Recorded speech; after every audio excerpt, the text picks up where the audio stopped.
Bismillahirrahmanirrahim.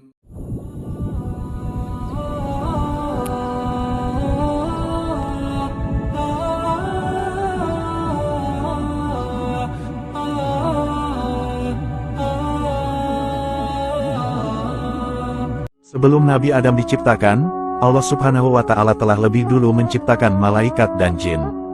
Di antara ketiga makhluk itu, kita mengenal sebutan nama iblis. Profesor Quraisy Shihab dalam bukunya berjudul Yang Tersembunyi menjelaskan, bahwa Al-Quran telah menginformasikan bahwa jin, setan, dan malaikat merupakan makhluk ciptaan Allah. Bahkan mereka diciptakan lebih dahulu daripada manusia. Lalu, bagaimana awal mula iblis ada? Dan apakah dia termasuk golongan malaikat atau jin? Sebab dalam penciptaannya, keduanya berbeda. Malaikat diciptakan dari cahaya, sementara jin dari nyala api. Menurut Imam Ibnu Katsir, awalnya iblis diciptakan sebagai salah satu makhluk Allah yang sangat mulia. Nama asli iblis adalah Al-Harits. Dinamakan demikian lantaran iblis pernah menjadi penjaga surga. Sementara Azazil, merupakan panggilan besar malaikat. Mengutip dari buku berjudul Laki-laki yang tak berhenti menangis yang ditulis Rusdi Matari, berikut kisah tentang Azazil. Dikisahkan, dahulu suatu ketika malaikat melihat sebuah tulisan yang terpampang di salah satu dinding surga dan tertulis sebagai ketetapan Allah. Isi tulisan itu adalah sebagai berikut. Karena kesombongan, seorang yang muqarrabin atau yang sangat dekat dengan Allah akan mendapat laknat. Setelah membaca tulisan itu, para malaikat menangis semua, termasuk juga malaikat Israel, si malaikat pemutus segala kenikmatan. Mereka sangat takut dan khawatir apabila makhluk yang tercatat sebagai ketetapan Allah itu adalah diri mereka. Kemudian, mereka semua sepakat untuk menemui Azazil. Dia adalah pemimpin atau penghulu para malaikat yang setiap lapis langit mendapat kehormatan. Azazil kurang lebih sudah 120.000 tahun mengabdi kepada Allah dan setiap doanya niscaya dikabulkan. Para malaikat tersebut meminta kepada Azazil untuk berdoa kepada Allah supaya terhindar dari laknat Allah. Ia pun memenuhi permintaan itu dan berdoa agar para malaikat terhindar dari murka Allah. Lalu, tibalah suatu hari Allah mengumpulkan para malaikat untuk diberitahu perihal penciptaan Nabi Adam sebagai manusia dan pemimpin di dunia. Namun, para malaikat terperanjat dan protes. Menurut pengetahuan mereka, manusia adalah makhluk pembuat kerusakan yang paling nyata. Menjawab protes malaikat, Allah berkata bahwa hanya Dia yang mengetahui segala sesuatu dan mereka tidak. Mendengar hal itu, para malaikat seketika menunduk dan memohon ampun. Allah kemudian memerintahkan mereka untuk bersujud kepada Adam. Serempak mereka sujud kecuali Azazil. Azazil merasa dirinya lebih mulia dari Adam. Dia menganggap Nabi Adam yang diciptakan dari tanah berbeda dengan penciptaan dirinya yang dari api. Atas pembangkangan itu, Allah pun langsung menegur Azazil dan diberi nama baru yaitu Iblis. Azazil lalu merespon teguran Allah dengan mengatakan, tidak, untuk bersujud kepada Nabi Adam. Sejak saat itu, diketahui bahwa Azazil adalah makhluk yang dimaksud dalam tulisan di dinding surga. Dia menerima ketetapan Allah dengan diusir dari surga dan menjadi iblis. Kisah Nabi Adam yang akan dijadikan pemimpin di dunia dan diprotes para malaikat itu tercantum dalam Al-Quran, Surah Al-Baqarah ayat 30. Jin dan setan adalah makhluk ciptaan Allah Subhanahu wa Ta'ala yang bersifat gaib. Dalam Al-Quran Surat Al-Hijr ayat 27 dijelaskan, bahwa jin diciptakan dari nyala api yang sangat panas. Bentuk fisik dari jin sendiri sangat variatif. Ada jin yang punya tanduk di kepalanya, ada pula yang berpostur kecil, ada pula yang punya sayap-sayap, ada pula yang mirip lalat kecil dan sebagainya. Di antara jin dan setan ternyata ada yang memiliki beberapa kesamaan. Di antaranya mereka mempunyai akal pikiran. Kelebihan jin di antaranya dapat melihat manusia dan juga bisa bergonta-ganti merubah wujudnya ke berbagai wujud. Mereka bisa berwujud hewan, siluman, manusia, hantu, pocong, kuntilanak, dan lain sebagainya. Namun, ada satu sosok yang tidak bisa jin tiru, yaitu sosok Rasulullah Shallallahu Alaihi Wasallam. Manusia sebenarnya bisa melihat jin saat mereka sedang menjelma, namun untuk wujud aslinya manusia tidak bisa melihatnya. Bangsa jin merupakan etnis ras dari bangsa iblis. Mereka juga memiliki jenis kelamin seperti manusia yaitu pria dan wanita. Di dalam Al-Quran Surat Al-Kahfi ayat 50 dijelaskan, bahwa mereka juga bisa berkembang biak dan beranak pinak. Bangsa jin juga bisa mati sebelum datangannya hari kiamat sama seperti manusia. Tetapi, hal ini berbeda dengan iblis yang tidak bisa mati dan telah dipanjangkan umurnya sampai hari kiamat. Jin juga ada yang memiliki sayap dan bisa terbang di udara. Ibnu Taimiyah menjelaskan, bahwa jin itu umumnya sifatnya licik, tolol, penindas, dan berbahaya. Jin diciptakan lebih dulu daripada manusia. Tujuan Allah Subhanahu wa Ta'ala menciptakan jin sendiri sama seperti manusia, yaitu untuk menyembah Allah Subhanahu wa Ta'ala. Hal ini tertulis juga dalam firman Allah dalam Al-Quran Surat Az-Zariyat ayat 56. Meskipun jin diperintah menyembah Allah, namun banyak juga dari mereka yang kafir sama halnya dengan manusia. Jin bisa digolongkan menjadi dua golongan. Jin yang beriman kepada Allah adalah golongan jin Islam, sedangkan jin yang mendurhakai Allah adalah jenis jin kafir. Meskipun ada golongan jin Islam, namun tingkah mereka juga bermacam-macam. Ada yang hanya Islam KTP, ada yang sesat tobat lalu kumat lagi, tidak beda dengan manusia. Golongan jin-jin yang kafir dan suka mendurhakai Allah disebut juga sebagai setan. Setan sendiri ada yang berasal dari golongan manusia dan jin. Setan-setan inilah yang kerjaannya suka usil, mencelakai, dan menjerumuskan manusia ke lembah dosa. Jin juga makan dan minum. Jenis makanan mereka juga bervariasi. Ada yang dari kotoran, tulang, khamar, bangkai, bahkan makanan manusia yang kita makan tanpa menyebut asma Allah. Tempat tinggal jin dan setan sangat bervariasi, mereka ada yang tinggal di toilet, rumah, kuburan, pasar, mal, lembah, laut, tempat dosa dan maksiat, tempat dan benda-benda yang dianggap keramat, tempat angker dan sunyi dan masih banyak lagi. Sebenarnya tidak usah jauh-jauh, di sekeliling kita pun banyak sekali jin-jin yang berkeliaran dan menyaksikan kita. Mereka bisa melihat kita, namun kita tidak bisa melihat mereka kecuali setelah mereka menjelma ke wujud lainnya. Setan merupakan makhluk yang hidup berdampingan dengan manusia. Profesor Quraisy Shihab dalam bukunya yang berjudul Setan dalam Al-Quran menjelaskan, bahwa makhluk halus dalam pandangan manusia ada bermacam-macam. Ada yang tidak dapat dilihat sama sekali, ada yang menampakkan dirinya pada orang-orang tertentu melalui mantra atau jimat, dan ada juga yang merasuk pada sesuatu sehingga siapapun berkesempatan melihatnya. Dalam Islam, setan merupakan makhluk ciptaan Allah yang memiliki sifat jahat, membangkang, tidak taat, dekat maksiat, melawan aturan, dan durhaka. Tak hanya dari kalangan jin, manusia yang memiliki sifat-sifat tersebut juga dapat disebut memiliki sifat setan. Allah Subhanahu wa Ta'ala berfirman, "Demikianlah kami jadikan bagi tiap-tiap nabi itu musuh, yaitu setan-setan dari jenis manusia dan dari jenis jin. Sebagian mereka membisikkan kepada sebagian yang lain perkataan-perkataan yang indah-indah untuk menipu manusia." Quran Surat Al-An'am ayat 112. Menurut ajaran Islam, terdapat nama-nama setan yang dibedakan berdasarkan tugasnya. Berikut adalah nama-nama setan menurut Islam. 1. Setan Syabru. Setan ini selalu berurusan dengan segala bentuk cobaan yang menimpa manusia. Setiap kali manusia mendapatkan cobaan, manusia akan dibuat resah dan tidak sabar dalam menghadapinya. Segala respon berlebihan kala menerima musibah, seperti menangis histeris, depresi dan sebagainya, berkaitan dengan pengaruh setan Syabru ini. 2. Setan Dasim. Setan Dasim adalah setan yang bertugas untuk menghancurkan keharmonisan rumah tangga pasangan suami istri. Ia mengobarkan rasa benci di antara pasangan suami dan istri hingga terjadi perceraian.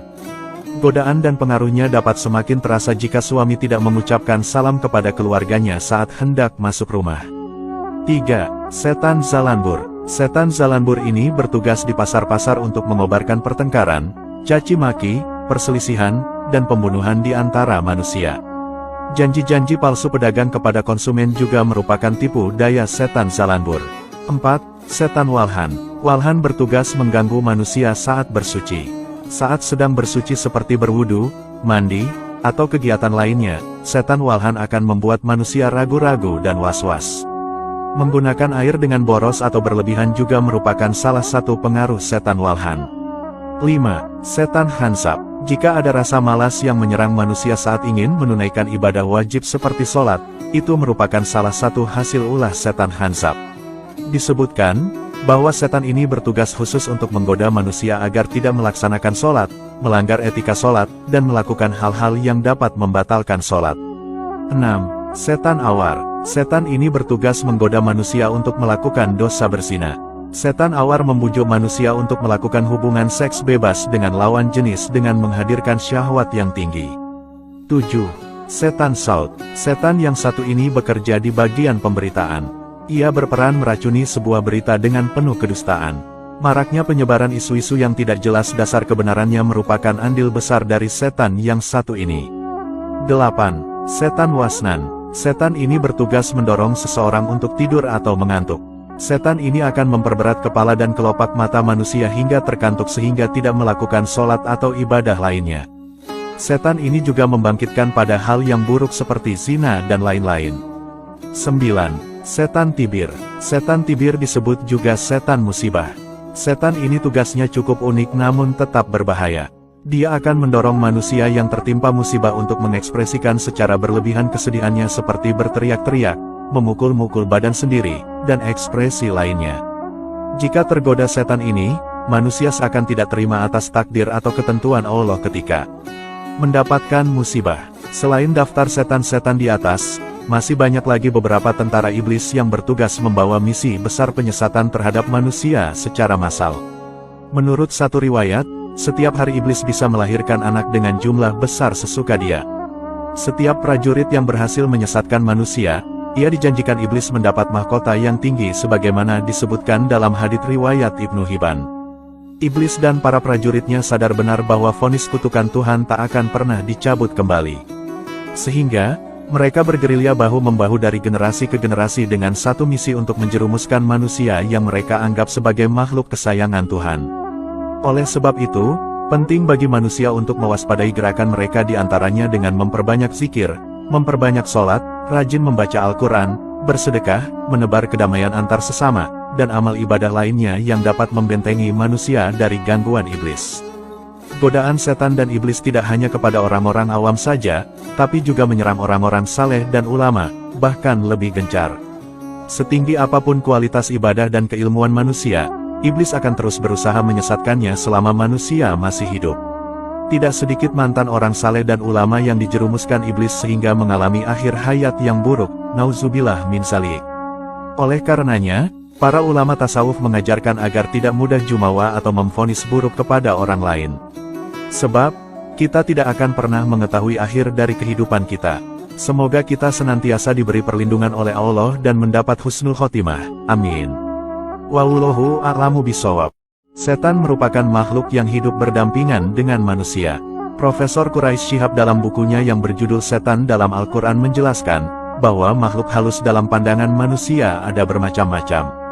Ada yang tidak dapat dilihat sama sekali, ada yang menampakkan dirinya pada orang-orang tertentu melalui mantra atau jimat, dan ada juga yang merasuk pada sesuatu sehingga siapapun berkesempatan melihatnya. Dalam Islam, setan merupakan makhluk ciptaan Allah yang memiliki sifat jahat, membangkang, tidak taat, dekat maksiat, melawan aturan, dan durhaka. Tak hanya dari kalangan jin, manusia yang memiliki sifat-sifat tersebut juga dapat disebut memiliki sifat setan. Allah Subhanahu wa Ta'ala berfirman, "Demikianlah kami jadikan bagi tiap-tiap nabi itu musuh, yaitu setan-setan dari jenis manusia dan dari jenis jin. Sebagian mereka membisikkan kepada sebagian yang lain perkataan-perkataan yang indah-indah untuk menipu manusia." Quran Surat Al-An'am ayat 112. Menurut ajaran Islam, terdapat nama-nama setan yang dibedakan berdasarkan tugasnya. Berikut adalah nama-nama setan menurut Islam. 1. Setan Syabru. Setan ini selalu berurusan dengan segala bentuk cobaan yang menimpa manusia. Setiap kali manusia mendapatkan cobaan, manusia akan dibuat resah dan tidak sabar dalam menghadapinya. Segala respon berlebihan kala menerima musibah, seperti menangis histeris, depresi dan sebagainya, berkaitan dengan pengaruh setan Syabru ini. 2. Setan Dasim. Setan Dasim adalah setan yang bertugas untuk menghancurkan keharmonisan rumah tangga pasangan suami istri. Ia mengobarkan rasa benci di antara pasangan suami dan istri hingga terjadi perceraian. Godaan dan pengaruhnya dapat semakin terasa jika suami tidak mengucapkan salam kepada keluarganya saat hendak masuk rumah. 3. Setan Zalanbur. Setan Zalanbur ini bertugas di pasar-pasar untuk mengobarkan pertengkaran, caci maki, perselisihan, dan pembunuhan di antara manusia. Janji-janji palsu pedagang kepada konsumen juga merupakan tipu daya setan Zalanbur. 4. Setan Walhan. Walhan bertugas mengganggu manusia saat bersuci. Saat sedang bersuci seperti berwudu, mandi, atau kegiatan lainnya, setan Walhan akan membuat manusia ragu-ragu dan was-was. Menggunakan air dengan boros atau berlebihan juga merupakan salah satu pengaruh setan Walhan. 5. Setan Hansap. Jika ada rasa malas yang menyerang manusia saat ingin menunaikan ibadah wajib seperti sholat, itu merupakan salah satu hasil ulah setan Hansap. Disebutkan bahwa setan ini bertugas khusus untuk menggoda manusia agar tidak melaksanakan sholat, melanggar etika sholat, dan melakukan hal-hal yang dapat membatalkan sholat. 6. Setan Awar. Setan ini bertugas menggoda manusia untuk melakukan dosa berzina. Setan awar membujuk manusia untuk melakukan hubungan seks bebas dengan lawan jenis dengan menghadirkan syahwat yang tinggi. 7. Setan Saut. Setan yang satu ini bekerja di bagian pemberitaan. Ia berperan meracuni sebuah berita dengan penuh kedustaan. Maraknya penyebaran isu-isu yang tidak jelas dasar kebenarannya merupakan andil besar dari setan yang satu ini. 8. Setan Wasnan. Setan ini bertugas mendorong seseorang untuk tidur atau mengantuk. Setan ini akan memperberat kepala dan kelopak mata manusia hingga terkantuk sehingga tidak melakukan sholat atau ibadah lainnya. Setan ini juga membangkitkan pada hal yang buruk seperti zina dan lain-lain. 9. Setan Tibir. Setan Tibir disebut juga setan musibah. Setan ini tugasnya cukup unik namun tetap berbahaya. Dia akan mendorong manusia yang tertimpa musibah untuk mengekspresikan secara berlebihan kesedihannya seperti berteriak-teriak, memukul-mukul badan sendiri, dan ekspresi lainnya. Jika tergoda setan ini, manusia seakan tidak terima atas takdir atau ketentuan Allah ketika mendapatkan musibah. Selain daftar setan-setan di atas, masih banyak lagi beberapa tentara iblis yang bertugas membawa misi besar penyesatan terhadap manusia secara massal. Menurut satu riwayat, setiap hari iblis bisa melahirkan anak dengan jumlah besar sesuka dia. Setiap prajurit yang berhasil menyesatkan manusia, ia dijanjikan iblis mendapat mahkota yang tinggi sebagaimana disebutkan dalam hadits riwayat Ibnu Hibban. Iblis dan para prajuritnya sadar benar bahwa vonis kutukan Tuhan tak akan pernah dicabut kembali. Sehingga, mereka bergerilya bahu-membahu dari generasi ke generasi dengan satu misi untuk menjerumuskan manusia yang mereka anggap sebagai makhluk kesayangan Tuhan. Oleh sebab itu, penting bagi manusia untuk mewaspadai gerakan mereka diantaranya dengan memperbanyak zikir, memperbanyak sholat, rajin membaca Al-Quran, bersedekah, menebar kedamaian antar sesama, dan amal ibadah lainnya yang dapat membentengi manusia dari gangguan iblis. Godaan setan dan iblis tidak hanya kepada orang-orang awam saja, tapi juga menyerang orang-orang saleh dan ulama, bahkan lebih gencar. Setinggi apapun kualitas ibadah dan keilmuan manusia, iblis akan terus berusaha menyesatkannya selama manusia masih hidup. Tidak sedikit mantan orang saleh dan ulama yang dijerumuskan iblis sehingga mengalami akhir hayat yang buruk, nauzubillah min dzalik. Oleh karenanya, para ulama tasawuf mengajarkan agar tidak mudah jumawa atau memvonis buruk kepada orang lain. Sebab, kita tidak akan pernah mengetahui akhir dari kehidupan kita. Semoga kita senantiasa diberi perlindungan oleh Allah dan mendapat husnul khotimah. Amin. Wallahu a'lamu bishawab.